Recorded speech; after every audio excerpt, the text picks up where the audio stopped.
안녕하세요, 블랙선입니다. 자, 하루 휴장하고 돌아온 미국 증시에는 또다시 찬바람만 불었는데요. 다우지수는 1.51%나 하락을 했고 S&P 500 지수도 1.84% 하락, 그리고 기술주 중심의 나스닥 지수는 2.6% 하락하면서 마감을 했습니다. 자, 특별한 이슈는 없었지만 미 연준의 이 금리 인상과 관련해서 시장은 여전히 우려감을 나타내면서 소화하는 그런 과정을 거치고 있는 것 같습니다. 자, 다음 주 화요일과 수요일인 25, 26일에 열릴 예정인 FOMC 회의를 앞두고 다소 관망하는 그런 모양새를 나타내면서 시장이 얼어붙고 있는 것 같고요. 기준금리의 선행지표 역할을 하는 10년물 국채금리 상승 역시 증시에는 부담으로 작용을 하고 있는 모습입니다.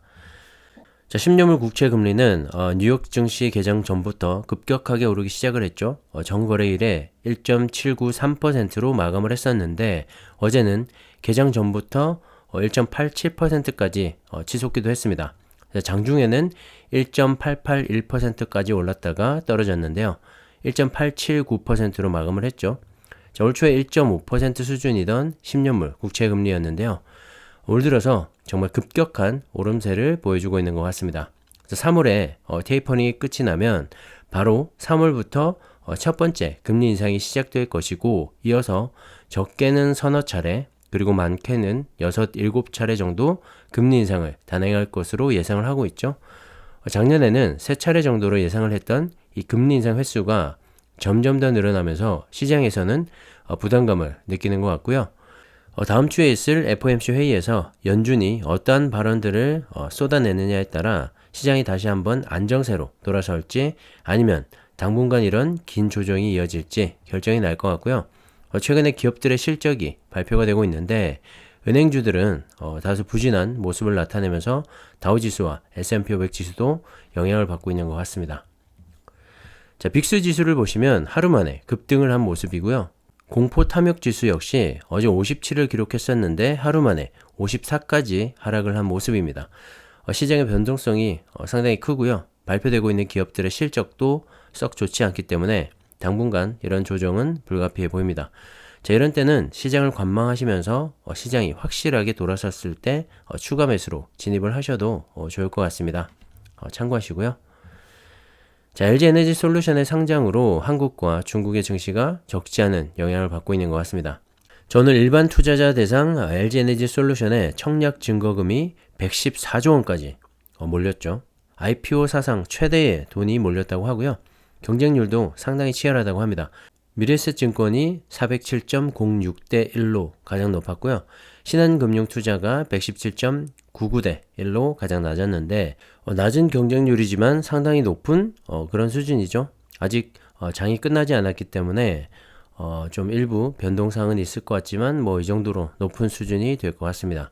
자, 한두 주 받기도 정말 어려울 것 같고요.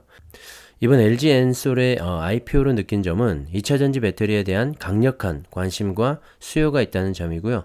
이번 청량만 보더라도 올 한 해 2차전지에 대한 뜨거운 사랑이 넘쳐 흐를 것 같다는 생각이 들어서 무척 기대가 됩니다. 이번 청약에 당첨되지 못한 분들은 21일 날 돈을 다시 돌려받게 되는데요. 청약을 위해서 기존 주식을 매도하거나 현금 확보를 위해 모아둔 돈들이 다시 풀리게 되는 거죠. 자, 상장 예정일이 27일이니까요.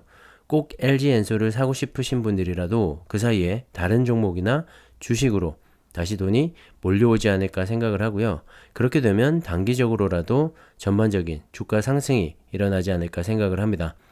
수급이 가장 문제인 것 같고요. 중장기 관점에서 본다면 2차전지의 매력은 차고 넘치니까 최근에 주가 조정은 너무 걱정하지 않으셔도 될 것 같습니다. 자, 타이거 차이나 전기차 ETF가 오늘도 좀 많이 빠지면서 하락세를 이어가고 있고 투자하신 분들의 시름도 깊어질 거라고 생각을 합니다. LG에너지솔루션의 상장에 따른 이 글로벌 투자자들의 2차전지에 대한 비중 조절이 불가피해졌죠. 그로 인한 영향도 있을 것 같고요. 자, 그 때문에 발생되는 수급적인 부분 그리고 중국 내 상황들까지 겹치면서 힘을 쓰지 못하는 모습인 것 같습니다. 그동안 글로벌 1위의 배터리 점유율 기업답게 주가도 큰 폭의 상승을 보여줬었는데요. 자, 2위였던 LG에너지솔루션이 분할과 함께 상장 준비를 하는 과정에서 LG화학에 대한 이 투자자들의 투심이 많이 줄어들었었죠. 그로 인해서 CATL이 상대적 이 반사 이익도 있었을 거라고 생각을 하고요. 자, 어쨌든 LG엔솔의 상장에 따라 CATL에 쏠려 있던 자금이 이탈을 해서 LG엔솔 쪽으로 움직이는 것도 이 CATL의 주가 하락에 어느 정도 영향을 주고 있지 않나 생각을 합니다. 자, 거기에 대해서 최근에 중국의 완성차 업체를 중심으로 탈 CATL 움직임이 나타나고 있다는데요. 자, 중국의 샤오펑과 광저우 자동차는 최근 이 배터리 공급처를 CATL에서 CALB로 바꿨다고 합니다. BMW도 CATL에서 이브 에너지를 이 배터리 공급사로 새롭게 선정을 했고요. CATL의 고객사인 테슬라와 니오, 폭스바겐 등도 중국 시장 점유율 2위를 차지하고 있는 BYD와 공급 협상을 시작을 했다고 합니다. 자, 글로벌 1위의 배터리 기업답게 최근 1, 2년 새 CATL 고객사가 크게 증가를 하면서 고객사들 입장에서는 이 제품 수급에 대한 불안감이 커질 수밖에 없었고요. 완성차 업체 입장에서는 CATL에 대한 배터리 의존도를 낮추기 위해서 공급처를 다각화해야 하는 상황이고, 그로 인해서 시장에서 가장 큰 주목을 받았던 CATL이 어느 정도 이 조정을 받고 있지 않나 생각을 합니다. 그리고 LG에너지솔루션과 가장 크게 비교가 되는 건 역시 주요 판매처와 판매 지역이 될 것 같은데요.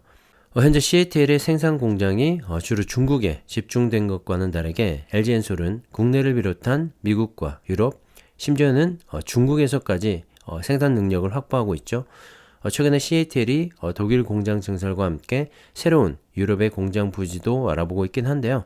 자, 그럼에도 불구하고 중국을 제외한 글로벌 시장 점유율은 LG에너지솔루션이 여전히 1위를 차지할 만큼 시장 다각화에 있어서는 훨씬 앞서고 있는 상황입니다. 그래서 제가 중국과 함께 한국 시장에도 꼭 투자를 하시라고 말씀을 드리는 거고요. ETF 투자의 장점 역시 분산 투자로 인한 안정성 확보이듯이 중국과 한국 시장이라는 두 시장에 또 분산 투자를 할 수가 있으니까 더 좋은 전략이지 않나 생각을 합니다. 그렇다고 CATL을 비롯한 중국의 2차 전지 시장이 매력적이지 않거나 앞으로의 전망이 어둡다고 말씀드리는 건 절대로 아니고요. 분산 투자의 관점에서 중국 시장도 중요하지만 한국 시장 역시 챙겨가시라고 말씀을 드리는 겁니다. 자, 어차피 한국과 중국 시장을 모두 합쳐도 미래의 어느 시점에는 배터리 부족 사태가 반드시 오게 될 거고요. 그만큼 배터리에 대한 수요는 전 세계적으로 폭발적이다라고 말씀을 드리고 싶네요. 자, 그리고 한 가지 더 악재인 것은 이렇게 중국 내수 비중이 높은 CATL과 BYD 등 중국의 배터리 기업들인데요. 내년부터 이 중국 정부가 자국 내 전기차 기업에 주던 이 보조금을 폐지할 예정이라고 하는 겁니다. 자, 그렇게 되면 국내 배터리 3사를 비롯한 해외 기업들의 중국 진출이 본격화할 수 있겠죠. 좀 더 평등한 입장에서 서로 경쟁할 수가 있기 때문에 중국 내수 시장의 비중이 높은 중국 내 배터리 기업들에게는 악재로 작용할 수밖에 없을 것 같습니다. 자, 올해까지는 전년 대비 30%가량 축소된 보조금 혜택이 내년에는 완전히 없어지게 되는 건데요. 그동안 중국 정부는 자국 배터리를 탑재한 전기차에만 보조금을 지급하는 방식으로 해외 기업들을 배척해오다시피 했었는데, 보조금이 없어지게 되면 굳이 자국 내 배터리만 고집할 필요가 없게 되는 것이죠. CATL 입장에서는 경쟁력이 떨어지는 것이고 점유율을 잃어갈 수도 있게 됩니다. 악재일 수밖에 없겠죠. 자, 그리고 제가 국내 2차 전지 배터리에도 투자를 하라고 말씀을 드린 이유 중에 하나가 바로 이 배터리의 구조가 다르기 때문인데요. 중국은 현재 저렴한 가격이 장점인 LFP 배터리를 주력으로 생산을 하고 있죠. 반면에 국내 배터리 3사는 고밀도와 고품질의 니켈, 코발트, 망간 등의 NCM, 니켈, 코발트, 알루미늄의 NCA, 그리고 니켈, 코발트, 망간, 알루미늄의 NCMA까지 이런 3원기 배터리를 양산을 하고 있기 때문에 중국의 배터리와는 완전히 다릅니다. 자, 업계에서는 향후 전고체 배터리나 고성능의 배터리를 구현하기 위해서는 이 중국의 LFP 배터리보다 국내의 이 3원기 배터리가 훨씬 더 가능성이 있고 유리할 것이라고 보고 있습니다. 자, 물론 고가의 제품이기 때문에 완성차의 각 트림별로 배터리를 다르게 사용할 수가 있는데요. 저가의 보급형 전기차에는 중국의 LFP 배터리를 사용하고, 고성능과 프리미엄급 사양에는 국내의 3원기 배터리를 사용할 수가 있겠죠.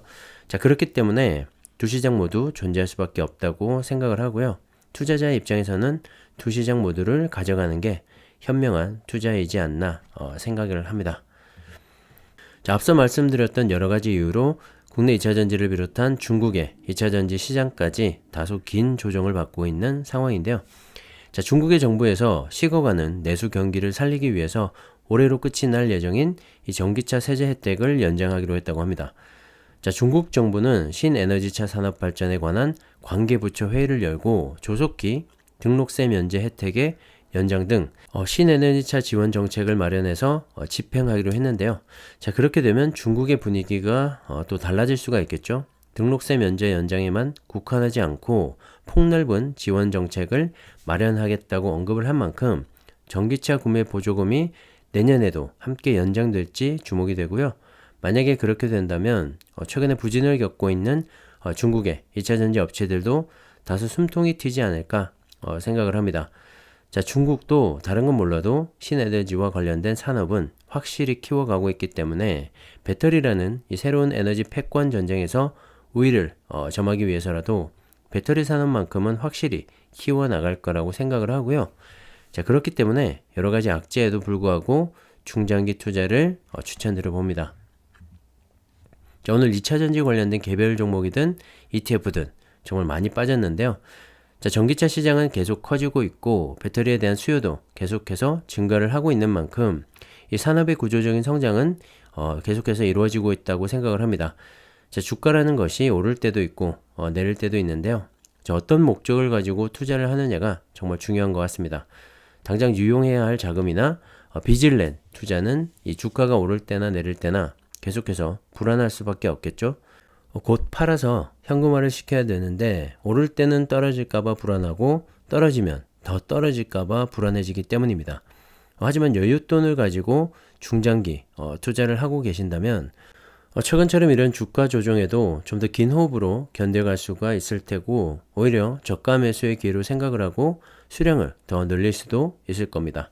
자, 그렇기 때문에 미국 지수 추종 ETF와 함께 구조적인 성장을 하고 있는 2차전지 산업에는 정말 중장기 투자를 추천드리는 거고요. 노후 자금이다 라고 생각을 하고 긴 호흡으로 투자를 하시면 좋을 것 같습니다. 자, 오늘은 여기까지 하겠습니다. 감사합니다.